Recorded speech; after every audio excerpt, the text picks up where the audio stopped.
Assalamualaikum warahmatullahi wabarakatuh. Alhamdulillah, tidak henti-hentinya kita memuji Tuhan kita Allah yang harus selalu kita yakini sedang melihat, mendengar dan mengetahui semua gerak-gerik kehidupan kita. Dia maha adil, maha kuasa, maha perkasa, maha kuat dan selalu terus-menerus mengurus makhluknya. Tidak ada sekutu baginya dalam setiap kegiatannya dan dia telah menggantungkan kebutuhan kita dengan kemahasempurnaannya dan juga kemahamurahannya dengan kalimat sederhana namun penuh dengan berkah, Alhamdulillah. Maka selalulah ucapkan kalimat ini. Kita panjatkan selanjutnya salam hormat kita penuh dengan cinta dan rindu kepada manusia yang telah diperintahkan oleh Allah untuk mengucapkan salam hormat kepadanya, dan mengucapkan salam hormat ini langsung dibalas oleh Allah 10 kali tambahan rahmat atau karunia. Maka sangat wajar kalau kita selalu mengejar target itu dengan mengucapkan salawat dan taslim kepada Nabi besar Muhammad sallallahu wa ala alihi wa sahbihi wasallam. Melanjutkan bahasan kita teman-teman sekalian, semoga Allah berkahi dosa besar ke-70. Setelah yang lalu kita bahas 2 dosa besar sekaligus, 68 merasa aman dari makar Allah dan 69 putus asa dari rahmat Allah. Dosa besar ke-70 ini Imam Adz-Dzahabi rahimahullah memberikan judul mengingkari kebaikan orang lain kepadanya. Seperti biasa kita akan berikan dulu kronologisnya. Teman-teman sekalian, Islam adalah agama penuh dengan kebaikan. Apa saja yang kira-kira bermanfaat buat diri kita, bermanfaat buat orang lain, lakukan. Kalau itu perbuatan baik, maka akan sangat besar sekali pahalanya di sisi Allah Subhanahu wa taala. Karena memang dalam syariat Allah semua yang ma'ruf, semua yang baik-baik itu diperintahkan. Baik untuk berbuat diri kita sendiri, seperti misalnya kita memilikan pakaian yang bagus, kita memilikan kendaraan yang bagus, kita memberikan apa saja fasilitas buat diri kita yang bagus, boleh dalam Islam selama sumbernya halal dan tidak mubadzir. Begitu pula pada saat kita berikan kepada orang lain. Dan kata kunci sebenarnya yang banyak diluputkan oleh banyak orang untuk mendapatkan fasilitas ekstra dari Sang Pencipta Allah, cobalah berguna bagi orang lain. Berikan apa saja teman-teman sekalian. Bahkan saya dengan izin Allah tentunya ya, bisa memberikan jaminan teman-teman sekalian kalau kita melakukan kebaikan kepada orang lain, maka pastikan bentuk kebaikan itu akan Allah berikan kepada kita juga sebagai balasan. Apa saja? Misal, kita memberikan makan kepada orang lain, maka dipastikan Allah akan memberikan kita makan. Kita memberikan apa saja. Dan sudah sering kita ulangi hadis yang berbunyi al-jaza' min jinsil amal. Balasan sesuai dengan kadar perbuatan seseorang. Juga hadis Nabi SAW yang berbunyi, kama tadinu tudan. Sebagaimana kau berperilaku, kau akan dibalas hal yang sama. Ini masuk dalam kebaikan dan keburukan. Kita berbuat baik dengan orang, kita misalnya menjenguk orang sakit. Pastikan kita kalau sakit nanti dijenguk. Kita membantu orang susah, pastikan nanti kita juga akan dibantu. Ya, pada saat kita susah dan seterusnya. Tarik dalam semua lini kehidupan kita. Begitu pula pada saat kita berbuat keburukan, akan terjadi unsur timbal balik. Akan sama. Terjadi hal-hal yang buruk. Kita menggibah, kita akan digibah. Kita fitnah, kita akan difitnah. Kita mencuri, kita akan dicuri satu waktu. Kita apa saja menzalimi orang, kita juga akan dizalimi. Dan itu sunnatullah. Dan Allah mengatakan dalam Al-Quran kekal ditilawakan oleh orang beriman, a'udzubillahi minasyaitonirrajim, walan tajida li sunnatillahi tabdila. Dan kalian tidak akan pernah mendapatkan dalam sistem yang Allah buat itu tabdila, perubahan-perubahan. Tidak ada perubahan sama sekali. Itu yang akan terjadi. Berbuat kebaikan adalah hal yang baik sekali. Bahkan kata Nabi SAW, khairun nasi anfa'um linnas. Orang yang paling baik, seorang muslim yang paling besar pahalanya adalah orang yang paling bermanfaat bagi orang yang lainnya. Lakukan apa saja. Saya mungkin pernah menceritakan teman-teman sekalian pengalaman saya pribadi. Satu waktu saya pernah melihat beberapa teman-teman dai yang kekurangan motor, tidak ada kendaraannya. Tiba-tiba saya terfikir di pikiran saya, kenapa saya nggak buatin program? Selain saya juga partisipasi, saya buatin program. Tiba-tiba tanpa berharap apapun pada saat itu pikiran saya supaya teman-teman dai ini layak punya transportasi, karena motor adalah satu hal yang sangat dibutuhkan di Jakarta secara khusus karena macetnya kota kita ini. Maka saya coba buat program, akhirnya jemaah berlumba-lumba untuk menyumbang. Satu motor kita keluarkan 2, 3, sampai Masya Allah sudah puluhan motor yang sudah dikeluarkan. Saya terus saja melakukan itu sampai akhirnya ada satu ikhwah yang memberitakan, Ustadz di rumah sudah ada motor diantar. Saya tidak ada. Diantarlah motor ke tempat saya, motor Masya Allah sangat bagus. Harganya juga cukup mahal gitu kan. Pokoknya ini kami mau Ustadz yang pakai. Padahal saya tidak pernah berharap pada saat itu memberikan motor teman-teman da'i. Itu pun program yang saya sebarkan. Tapi ternyata masuk dalam teori tadi, kita berbuat manfaat buat orang lain, Allah kasih hal yang sama. Selalu begitu. Dan banyak hal, mungkin dalam pengalaman-pengalaman pribadi yang saya lalui, selalu sama. Selalu sama unsur timbal baiknya terjadi. Satu sisi lain teman-teman sekalian, selain kita disuruh berbuat baik, makin banyak maka makin bermanfaat dan responnya akan sama kepada kita. Juga satu sisi, kalau ada orang pernah berbuat baik dengan kita, itu nggak boleh kita lupakan kebaikannya. Bahkan di dalam Islam, satu kebaikan sudah cukup untuk menutupi aibnya orang yang sedang kita hadapi semuanya. Semuanya. Satu kebaikan dia menutupi semua aib dia. Contoh misalnya, Umar bin Khattab berkata, aku akan siap menjadi pelayan, aku akan berterima kasih seumur hidupku kepada seseorang yang mengingatkan satu aibku. Artinya, kata para ulama menanggapi perkataan Umar radhiyallahu anhu ini, Umar bin Khattab berkata, seakan-akan dia bilang kalau ada orang jahat sama saya, punya kekurangan, tapi dia pernah mengingatkan satu kekuranganku, hai Umar ini salah, lalu saya perbaiki, maka saya akan kenang seumur hidup saya. Ali bin Abi Thalib mengatakan radhiyallahu anhu, saya akan siap menjadi pelayan seumur hidupku bagi orang yang mengajarkan kepadaku satu huruf saja, sudah dianggap cukup untuk dia siap melayani orang itu seumur hidupnya. Dan banyak sekali kalimat-kalimat yang penuh dengan inspirasi seperti ini dari para salaf kita, dari para sahabat, dari para tabi'in, yang semuanya intinya menyuruh kita mengenang kebaikan orang. Dan itu memang bagian daripada agama. Bermula teman-teman sekalian dari orang tua kita, orang-orang yang terdekat. Gak boleh sama sekali kita lupakan jasanya. Keberadaan kita saja di muka bumi ini sudah ada gara-gara orang tua kita, sudah cukup untuk kita balas seumur hidup kita. Apalagi kalau dasarnya mereka kita dari kecil diurus, dirawat. Masih ingat bagaimana statementnya Hasan Basri pada saat ditanya, rahimahullah, seseorang datang mengurus ayahnya 20 tahun. Lalu kemudian dia bilang, apakah saya sudah membalas jasa ayah saya? Gara-gara setiap kali buang air besar, buang air kecil, saya tampung dengan tangan saya tanpa merasa jijik. Hasan Basri belum sama sekali. 20 tahun saya berbakti dengan dia, belum membalas jasanya. Tanpa rasa jijik, kencing, buang air besar, tampung dengan tangan saya dan saya bersihkan badannya, stroke diranjang. Kata Hasan Basri belum sama sekali. Karena pada saat waktu kamu kecil, ayahmu mengurusmu dengan berharap kau jadi pemimpin. Sementara sekarang kau berharap ayahmu meninggal dan kapan kau berhenti bertugas. Beda dari sisi niatnya. Maka kita harus teman-teman sekalian tahu menilai. Kebaikan orang tua kita penting sekali. Bahkan Allah menggantungkan berterima kasih pada orang tua adalah berterima kasih juga pada Sang Pencipta Allah. Bukan berarti keburukan mereka menggugurkan kewajiban bakti kita. Walaupun mereka dalam keadaan kafir, mereka fasik sama. Begitu pula dengan kerabat terdekat, teman-teman, siapa saja. Bahkan Urwah bin Zubair rahimahullah berkata, kalau kau melihat satu kelebihan, satu kebaikan pada seseorang, maka amilu lahu khaira. Selalulah berprasangka orang ini orang baik. Wa in kana fi nadharin nasi rajulusu. Walaupun orang banyak memandang dia buruk, kamu sendiri buktikan. Kalau kamu buktikan ternyata orang itu menunjukkan kebaikan, sama kamu dia ramah, dia baik, dia membantu, dia menasihati yang baik, maka anggap dia baik.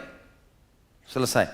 Walaupun orang-orang anggap dia buruk, fa inna laha akhawat, karena setiap perbuatan baik itu punya saudara-saudara kebaikan lain. Jadi bisa saja Orang-orang cerita dia buruk mungkin karena orang belum mengenalnya. Seperti umumnya manusia banyak digoda oleh syaitan. Dia belum kenal seseorang, dia sibuk menceritakan tentang aib orang itu. Hanya karena dengar dari orang lain padahal dia belum kenal. Kemudian beliau mengatakan sebaliknya, kalau kalian melihat dari seseorang fi'lu syarr, perbuatan buruk, kita tahu orang ini buruk, misalnya dia bohong, misalnya dia berzina, mungkin orang lain tidak tahu, misalnya, maka pastikan orang itu buruk, walaupun di mata manusia dia orang baik, karena perbuatan buruk itu punya saudara-saudara. Artinya kita pastikan sendiri. Oleh karena itu teman-teman sekalian, kebaikan-kebaikan orang kita nilai. Walaupun orang itu akhirnya berbuat keburukan. Contoh misalnya, ada mungkin beberapa orang di antara kita dan pernah ada pengakuan ikhwah begitu. Dari mana akhi tahu pengajian? Oh ada dulu teman saya ajak. Sekarang dia rutin ikut pengajian. Temannya yang ajak itu sudah tidak hadir. Mungkin karena sibuk, mungkin karena safar. Lalu dia bilang, dulu ada teman saya yang ajak. Tapi sekarang dia tidak pernah hadir. Ya akhi biar tidak pernah hadir. Antum kenal agama dari dia, penyebabnya. Harus kita kenang kebaikan itu. Tahu kalau orang ini baik. Kita pernah masuk kantor kerja, seseorang bantu kita. Akhirnya masuklah kerja. Perjalanannya waktu dia juga pegawai situ. Jabatan kita lebih tinggi. Tetap tidak boleh lupa jasanya orang. Dia ini yang berbuat baik sama kita. Gitu kan? Maka jangan sampai kita mengatakan, oh karena sekarang saya sudah atasan lalu kita sombong menghadapi orang lain. Begitu juga dengan orang yang banyak berjasa teman-teman, kayak suami istri.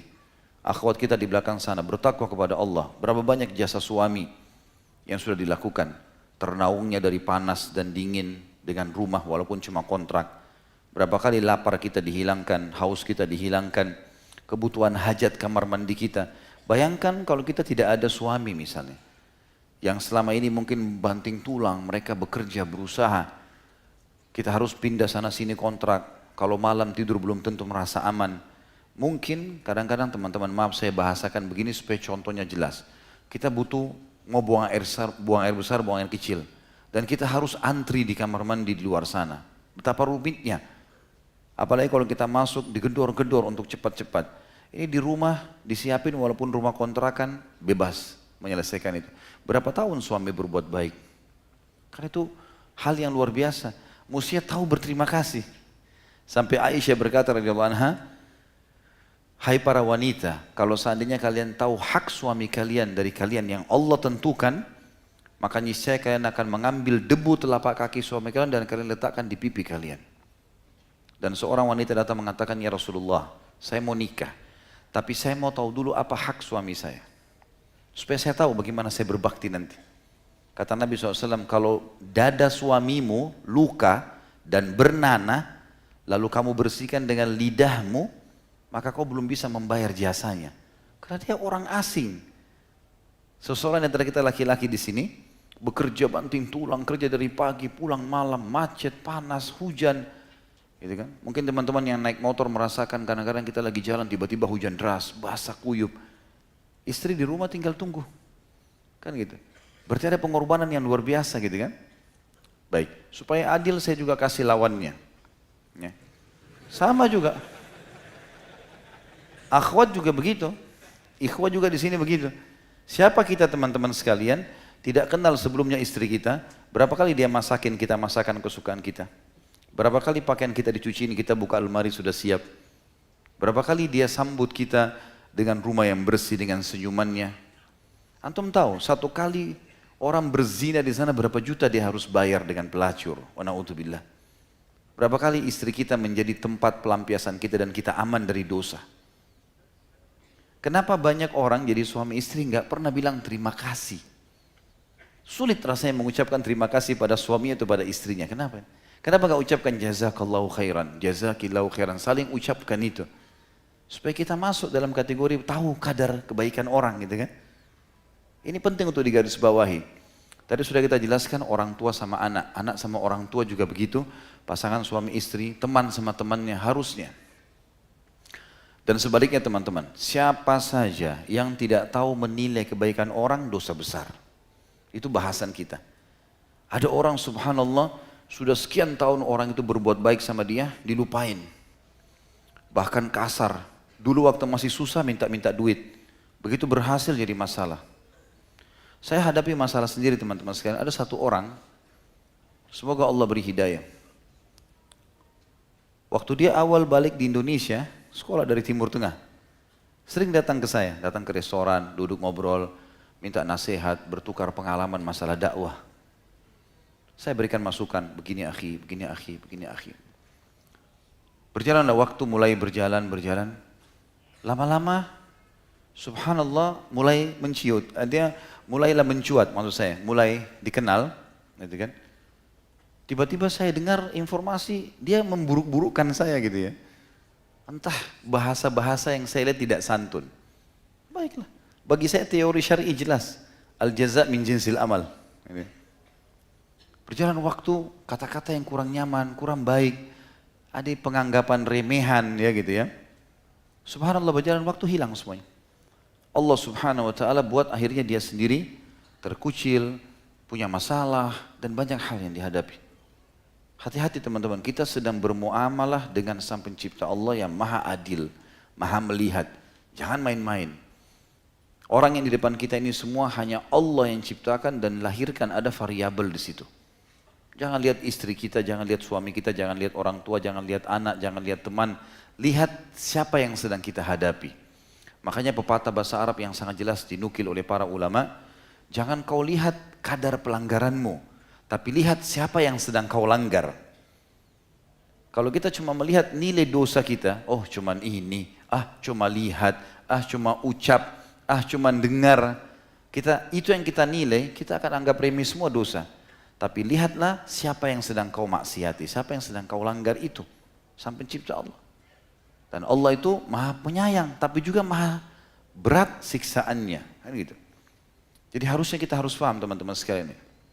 Jadi belajarlah bersyukur. Imam Az-Zahabi rahimahullah mengangkat tidak banyak dalil. Tapi dalil-dalil ini sangat berat atau sangat bagus sekali ya. Dan bobotnya sangat berat. Tentang masalah orang tua misalnya, beliau angkat surah Luqman ayat 14. A'udzubillahi minasyaitonirrajim.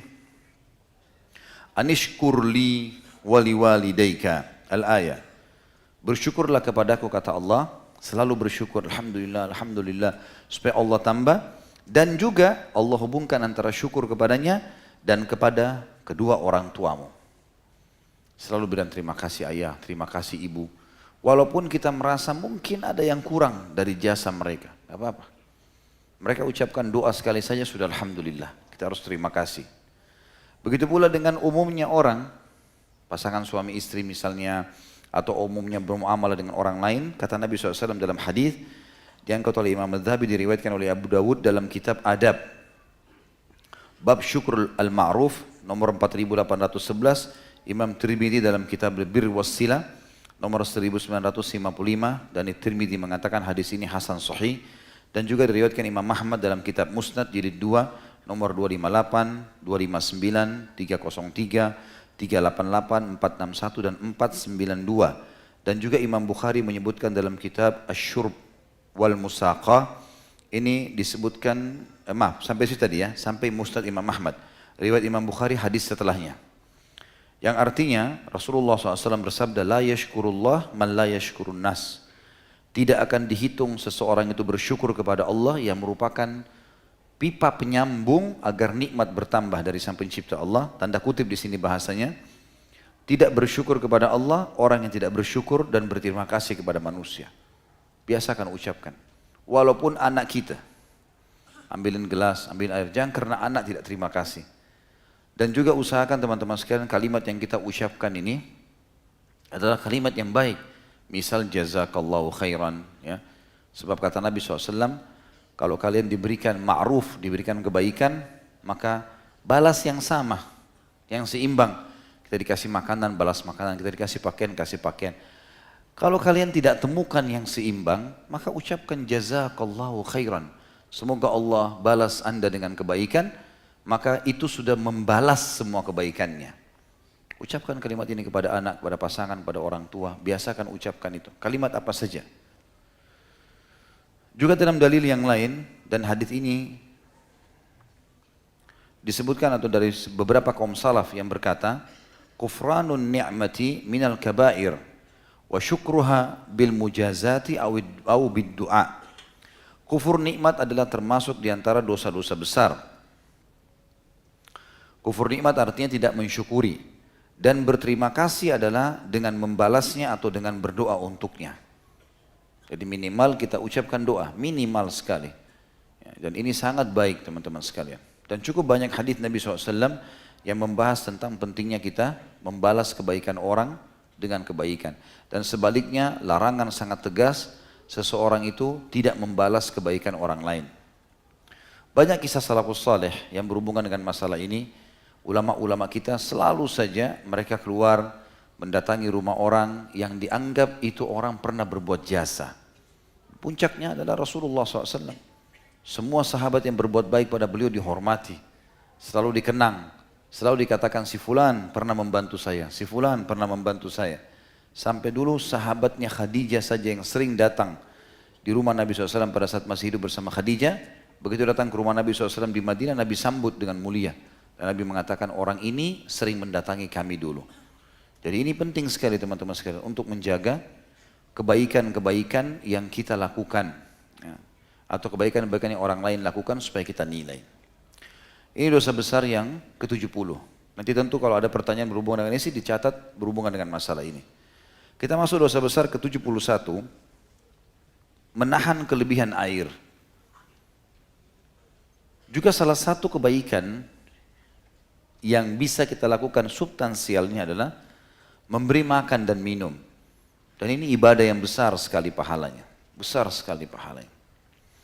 Memberi makan dan minum teman-teman sekalian adalah sebuah ibadah yang sangat ditekankan dalam Islam. Misal contoh, beranjak daripada hadis riwayat Imam Muslim, seorang sahabat bertanya, ya Rasulullah, ayu islamin khair? Wahai utusan Allah, perbuatan apa dalam Islam yang paling besar pahalanya? Setelah amal wajib, beliau mengatakan, tut'imut ta'am wa tusallimu ala man ta'rif wa man lam ta'rif. Engkau memberikan makan orang dan engkau mengucapkan salam kepada orang yang kau kenal dan kau tidak kenal. Di sini teman-teman sekalian, kalau setiap kali disebutkan makan, kata ulama, berarti masuk dalamnya minum. Karena tidak mungkin orang makan tanpa minum. Kalau disebutkan minuman, belum tentu masuk makanan. Makanya umumnya dalil biasanya menyebutkan masalah makan. Tapi di situ ada masuk di dalamnya minum. Dan kita tahu dalam syariat kita banyak sekali perintah untuk ini. Seperti misalnya kafarah, ya, pembebasan kalau orang berhubungan biologis suami istri di siang hari Ramadan, bebasin budak, puasa 2 bulan berturut-turut, kalau tidak bisa memberikan makan dan minum 60 orang. Bersumpah salah demi Allah, tapi salah misalnya, atau dusta di sini, dia harus bayar kafarah selain taubat kepada Allah. Bebasin budak, puasa 3 hari, atau memberikan makan 10 orang miskin. Kita lihat memberikan makan ini adalah sesuatu yang penting sekali. Membeli air, teman-teman sekalian, ya, air itu juga hal yang sangat masuk dalam masalah makanan. Boleh kita kasih makanan, tapi kalau makanan berarti masuk minuman dalamnya, atau kita memberikan air saja. Hanya saja yang sedang kita bahas di sini adalah khusus masalah air. Dan air ini bisa saja untuk mandi, bisa saja untuk masak, ya, untuk maksudnya mencucikan diri atau untuk minum. Dan ini sebuah karunia yang besar, air, karena ini pahalanya besar sekali. Seperti misalnya sumur, menggali sumur, mengadakan pengaliran air, orang pakai wudu, orang pakai mandi, orang pakai masak, semua ini besar pahalanya. Dan Allah SWT mengatakan dalam Al-Quran, A'udzubillahi minasyaitonir wa ja'alna minal ma'i kulli syai'in hayy. Kami jadikan dari air itu semuanya bisa hidup. Gitu ya. Dosa besar ke-71 teman-teman, menahan air. Maksudnya, kita punya sumur, kita punya saluran air, pada saat orang-orang lagi membutuhkan kita malah tidak kasih. Ini masuk dalam dosa besar. Saya sudah bilang tadi, di dosa besar ke-70, makanya saya hubungkan dengan 71. Kita kalau mengenang kebaikan orang lain atau kita berbuat baik sama orang lain, akan datang unsur timbal balik yang sama. Maka di sini kalau Allah Subhanahu wa taala misalnya coba dengan musim kemarau, orang semuanya misalnya kekeringan, kita punya sumur jalan air. Jangan malah merasa teman-teman sekalian, oh ini sumur berarti hanya untuk saya sama keluarga saya nggak kasih orang lain. Pastikan nanti sumur kita akan kering. Tapi kalau kita kasih ke orang lain, pastikan itu akan justru terus mengalir. Itu sudah sunnatullah. Saya pernah temukan banyak sekali orang seperti itu. makin dia berbagi sama orang lain, maka makin banyak sekali manfaat yang dia dapatkan. Ada seorang sahabat, subhanallah, saya lupa namanya. Beliau ini selalu, maaf, ini bukan sahabat, ini seorang tabi'in. Beliau suka sekali kalau lagi di kebun kurmahnya, dia berikan bibit yang terbagus, dia kasih pegawainya gaji yang memuaskan sehingga hasil panennya maksimal. Dan sementara pohon-pohon itu diatur buahnya supaya bagus maksimal, dipagarin seluruh kebunnya sehingga nggak ada orang boleh masuk. Di hari panennya, maka dia perintahkan agar seluruh pagarnya dirobohkan. Seluruh pagar di hari panennya. Lalu dia iklankan waktu itu di Madinah, siapa saja yang mau kurma silakan ambil sepuasnya. Dan subhanallah, pohon kebun kurma ini terkenal sepanjang tahun tidak pernah berhenti berbuah. Padahal kurma biasanya berbuahnya cuma setahun sekali. Tapi gara-gara itu jadi terus berbuah. Maka kita semestinya kalau buahnya lagi berbuah, ya, kalaupun misalnya mau dijaga sampai matang dengan niat mau membagi itu nggak ada masalah. Tapi kalau di kantong plastikin dengan niat supaya orang lain tidak rasakan, ya, pastikan berbuahnya mungkin 2 tahun sekali. Makanya coba berbagi, coba berbagi. Membiasakan diri berbagi ini penting sekali. Disebutkan oleh beliau dalam surah Al-Mulk, diangkat oleh Imam Az-Zahabi, ayat 30-nya, dan ini tentu ayat terakhir, karena Al-Mulk 30 ayat, tentang peringatan Allah Subhanahu wa Ta'ala bagi orang-orang yang pelit, tidak mau berbagi pada orang lain, terutama masalah air. A'udzu billahi minasyaitonir rajim. Qul ara'aitum in asbaha ma'ukum ghauran faman ya'tikum bima'in ma'in. Katakanlah, terangkan kepadaku. Nabi SAW disuruh oleh Allah SWT sampaikan kepada kita semuanya. Allah menyuruh kita, terangkan kepadaku jika sumber airmu menjadi kering. Siapa yang akan mendatangkan air yang mengalir untukmu? Kata ulama tafsir, ini tantangan dari Allah Subhanahu wa Ta'ala. Kalau siapapun yang berusaha menahan air pasti Allah akan keringkan. Dan siapapun yang berbagi justru dia akan mendapatkan yang banyak. Nabi SAW bersabda dalam hadis Bukhari Muslim. Imam Bukhari, ini tadi yang saya sempat keliru sebutkan di bahasan sebelumnya. Imam Bukhari meriwayatkan dalam kitab Syurb wal Musaqah, khusus bab bahas tentang masalah memberi minum, ya, kepada orang lain. Kemudian hadisnya disebutkan nomor 2354 dan Imam Muslim dalam kitab Al-Musaqah juga, memberi minum orang lain artinya. Di nomor 1566 Nabi SAW bersabda, la tamna'u fadlal ma'a atau ma'i litamna'u bihil kala'a. Janganlah kalian menahan kelebihan air sehingga dapat menghalanginya kepada rumputan. Kata ulama hadis, kalau seandainya rumputan saja dianjurkan agar memberikan air kepadanya, menyiramnya, membiasakan dia basah. Itu adalah perintah, bagaimana dengan memberikannya kepada manusia?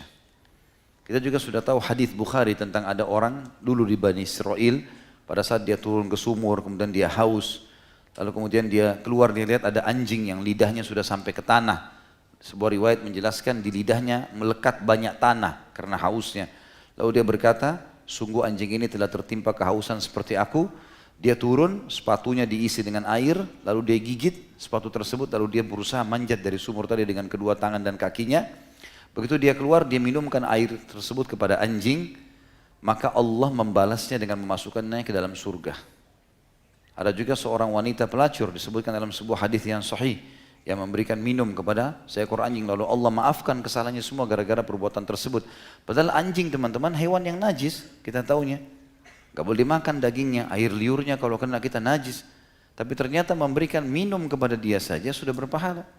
Bagaimana kalau kita berikan kepada kedua orang tua kita, kita berikan kepada pasangan hidup kita, kita berikan kepada anak-anak, berikan kepada anak yatim, berikan para penghafal Al-Quran, berikan kepada buka puasanya orang puasa. Bagaimana pahalanya? Dan juga di sini dari hadis ini diambil, teman-teman, hadis Bukhari Muslim, kata ulama, siapapun yang menyiram tanaman atau memberikan minuman kepada hewan dengan niat ini adalah makhluknya Allah juga, dia akan dapat pahala dari situ. Kalau teman-teman yang suka tanaman di depan rumahnya ada, dia siram, niatkan untuk itu, maka dia akan dapat pahala. Juga kata Nabi SAW di dalam hadis Bukhari,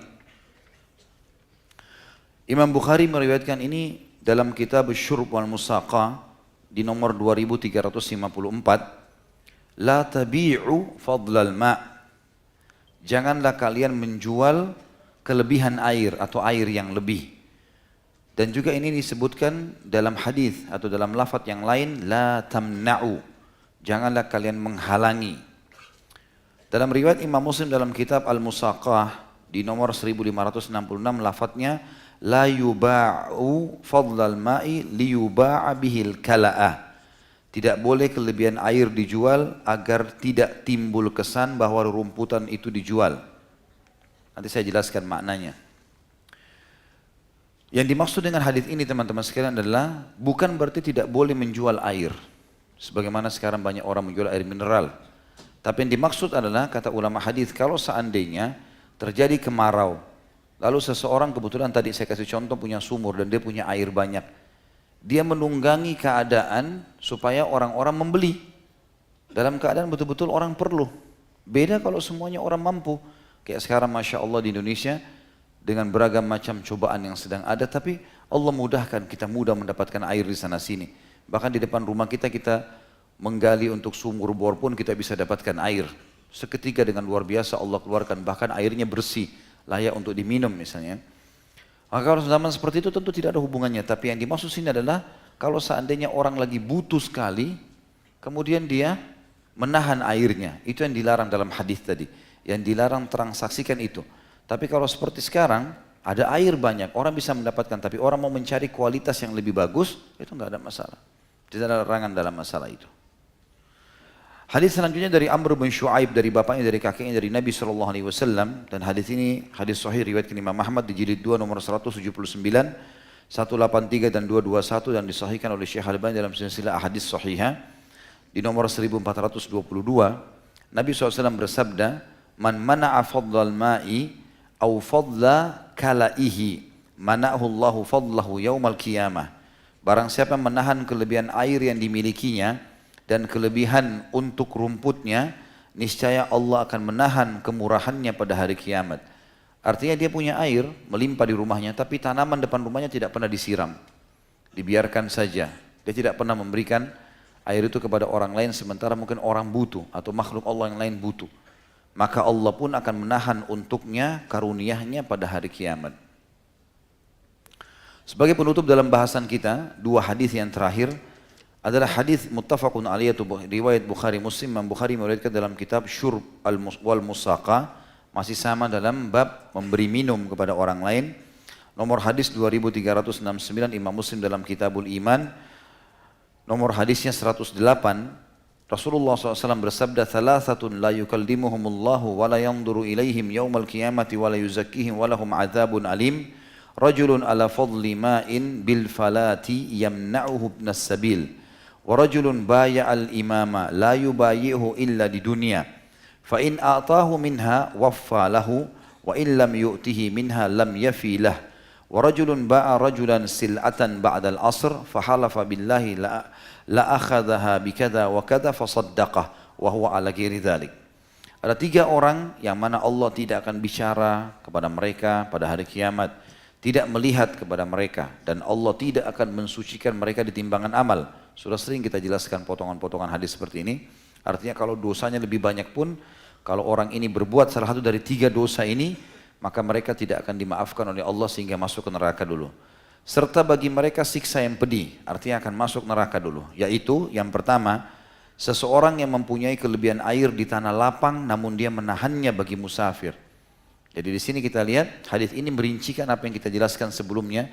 Kalau menjual air atau transaksinya yang dilarang adalah kalau seandainya orang dalam keadaan butuh. Dia tahu orang butuh, dia menahannya. Ini pernah terjadi di zaman Nabi SAW, seorang Yahudi yang sengaja pada saat musim kemarau dia menjual air mahal kepada muslimin secara khusus. Gitu kan.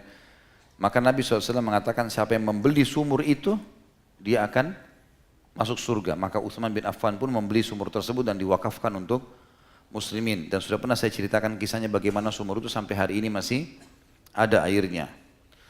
Jadi di sini dimaksud adalah menahan air bagi musafir, sengaja tidak memberikan air. Sebaliknya berarti pemahamannya adalah kalau orang memberikan air pahalanya besar. Yang kedua, seseorang yang membaiat seorang pemimpin, maksudnya dia setuju, presidennya, rajahnya, khalifahnya, namun dia tidak membaiatnya melainkan karena urusan dunia saja, bukan karena perintah agama. Ya kebetulan jadi presiden, sudahlah, seperti itu. Ini nggak boleh terjadi pada seorang muslim. Memang dia tahu kalau pemimpin harus ada dalam Islam, dan karena Allah yang suruh maka dia harus lakukan. Gitu kan? Dan saya sarankan teman-teman sekalian di majelis kita ini, bagi orang-orang yang ikut di majelis saya tentunya, saya menasihatin saja. Dan ini lebih baik kita lakukan. Jangan mudah menghina pemimpin, teman-teman sekalian. Tidak boleh. Menghina fisiknya, menghina apalah, menghina jalur nasabnya. Tidak boleh ini teman-teman sekalian. Kata Nabi SAW, Man ahana amiruhu ahanahullah. Siapa yang menghina pemimpinnya, Allah akan hina dia. Apa urusannya sama kita? Belum tentu kita juga mampu kalau kita jadi pemimpin. Saya sudah sering bilang, biasanya penonton bola lebih pintar daripada pemainnya. Pemainnya sudah latihan 20 tahun jadi pemain bola, tendangannya sudah bagus, begitu meleset bodoh gitu ya. Padahal dia kalau tendang belum tentu. Ya.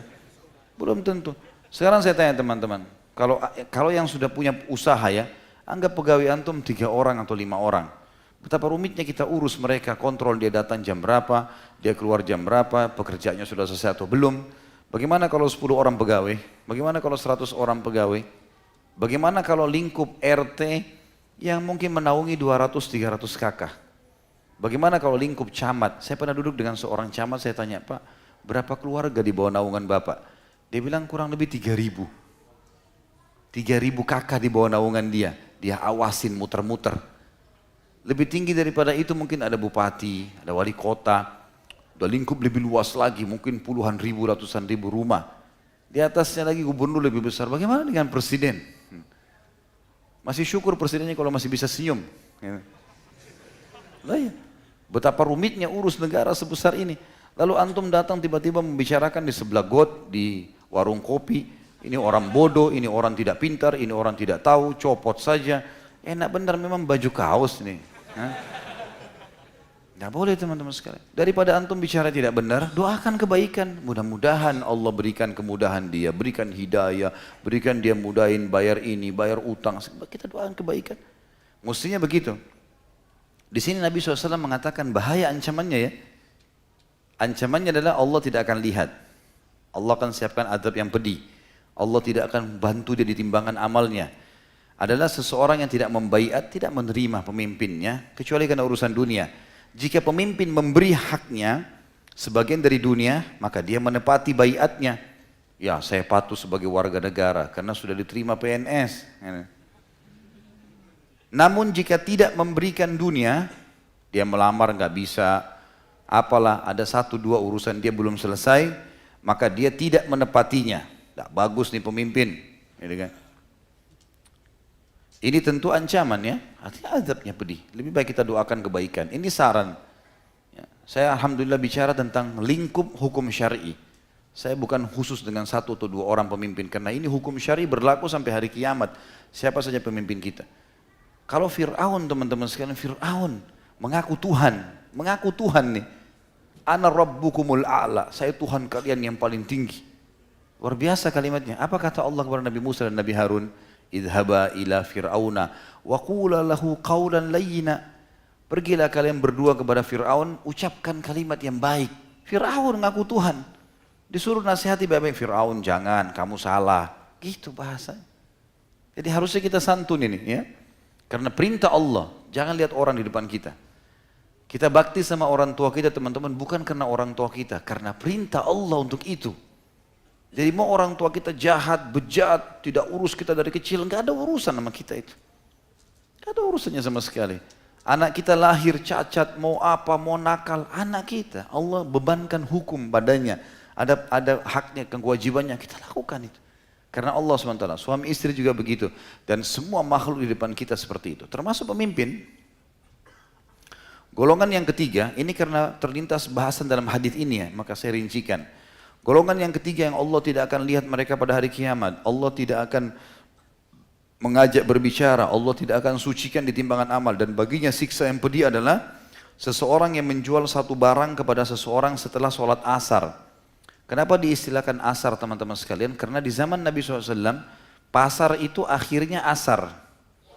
Menjelang maghrib semua sudah tutup, nggak ada orang dagang malam. Zaman dulu tidak ada penerangan kayak kita sekarang.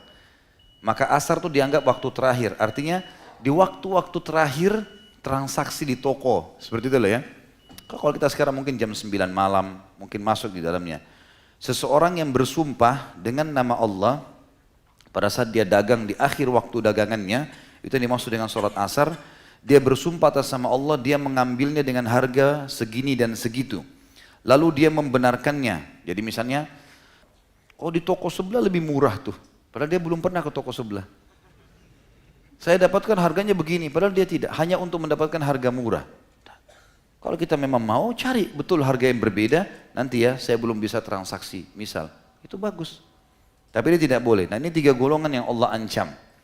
Saksi bahasan kita adalah golongan yang pertama tadi, yang orang yang memiliki air lalu dia tahan untuk para orang-orang yang butuh, terutama musafir dalam hadis ini. Sebagai penutup teman-teman sekalian adalah hadis Nabi SAW diriwayatkan oleh Imam Bukhari.